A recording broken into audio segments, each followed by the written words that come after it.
Ataysın gözəli. Gəl atan yanına, gəl bura. Salam aleyküm.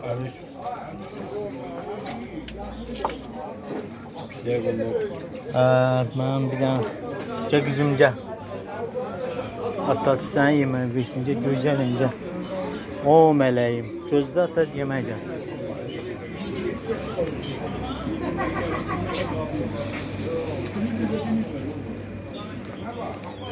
Ataysın gözəli. Gəl bura. O qızım. Atasının həyatı. Atasını gözləmişdim, mələyim. Hə? Atasını gözləmişdim, gəlsin atası. Su qabı da təzəliyim su.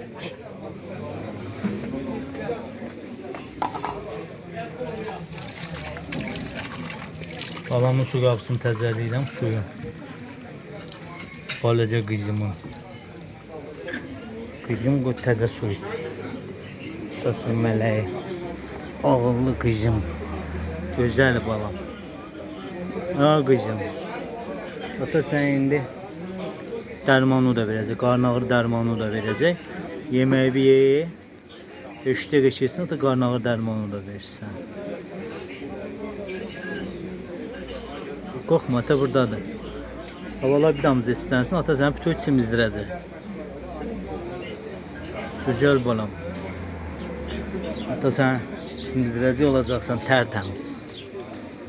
Ha qızım. Elə bil əskərliyə valideyn gəlib əskər yanına. Gözəl qızım. Oğullu balam. Utan həyatı. Anıva yemək verdim, gəldim bura sən yanıma. Gözəl balam, nuş olsun, hava xoşun olsun.